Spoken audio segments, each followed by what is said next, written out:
खुलुमबाय सिगाङावनो मिडिया फंबाय नोंथांमोनखौ दिनैनि नैबे जोंनि 9थि बोसोरसालिया जथुम्माया बनरगावनि माइदांस्रि फोथाराव जों जोबोद खुसियैनो गाजा गोमजायै खुंनो हाबाय।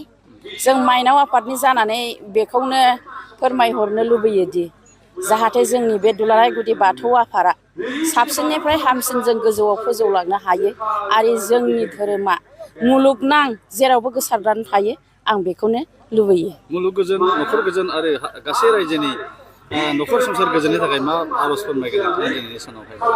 जोङो बे दुलाराय गुदि बाथौ धोरोम आफादनि थाखाय जोङो बेखौनो लुबैयोदि जों जेब्लाबो न'खरखौ जोंनि धोरोमखौ फुजिनानैनो जोंनि गथ' गथाय फोरोंनाय लोमजानाय साजानाय खैदां खैफोर बिफद आफदनिफ्राय बारग'नो थाखाय जों जेब्लाबो जोंनि सिथ्लायाव थानाय आफा बोराइ बाथौनि थानसालियाव जेब्लाबो खुलुमनानै जों बोर बियो आरो गोजोन संसारखौ फोथांनानै लाखिनो जों अरायबो आवगायलांबाय थागोन। बावहाय एसे बुंनांगौआ गोब्राब, मानो होनोबा जों जेरैबायदि थांनो लुबैदों दानि लाइमोनफ्रा बाहेरायाव थानानै फरायनाय सोरबा दङ धोरोमाव नांजाबफानो मोनाखै, बिसोर एसे एरा जानो नागिरो। नाथाय जोंजों जाय थाफानाय बिसोर सोलोंलांनो नागिरदों आरो गोजौआव दावखोनो लांनो नागिरदों।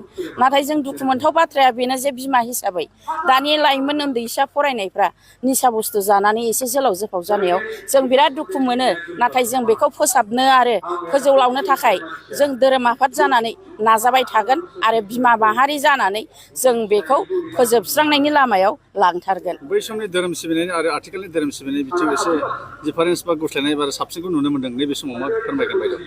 साबसिना एक्सुवेलि दा जों आफाद दानानै जोंनि धोरोम आफादा बिराद मोजां जाबोबाय होननानै आं बुङो।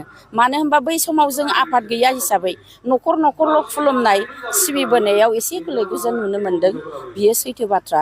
नाथाय जों बेफोरखौ नुनानैनो धोरोमनि आफाद दानानै दिनै साबना हामना खालामबोनायखौ जों साबसिन नुनो मोनबाय आरो जोंजोंनो गुदि धोरोम होननानै गाजा गोमजायै दिनैनि नैबे मेलानो जोंखौ गोजौआव फोरमायथिनो हासिनबावबाय जे दुलाराय गुदि बाथौ धोरोमावबो गोबांथार दंथारो होननानै।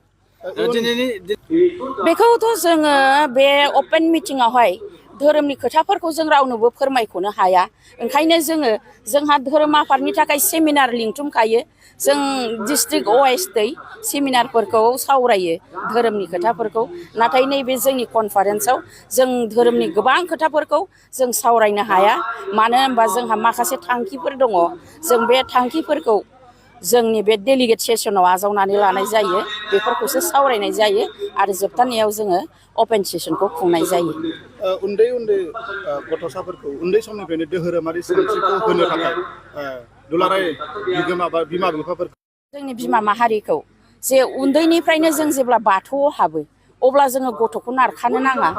ओमफ्राय जों जेब्ला थानसालियाव गय जरा फाथै जरा होनानै खुलुमगोन, बे समाव जोङो जोंनि फिसा फिसौ गासिखौबो लाफानानै बिमा माहारिया जोंनि बिहामजोफ्रा गावनि गथ' गथायखौ लानानै जाहाथे खुलुमो आरो बेदि खुलुमनाय हाबाफारिजोंनो जे बिसोर फोरोंलांनो हायो जे जोंनि धोरोमा बेनो, जों बेखौ सिबिनांगौ आरो जों बेखौ खुलुमबानो जों गोजोन आरो गोथारै थांनो हागोन आरो गोजौआव दावखोलांनो हाबाय थागोन, बेखौ फोरोंनांगौ। आं बेखौनो बै जोंनि बिहामजो जोंनि फिसाजो फिसालाफोरखौ खावलायनाय थाबाय जाहाथे बाथौ खुलुमनायाव फिसा फिसौ उन्दै गेदेर फाराग थायाबालानो धोरोमखौ खुलुमथारनांगौ।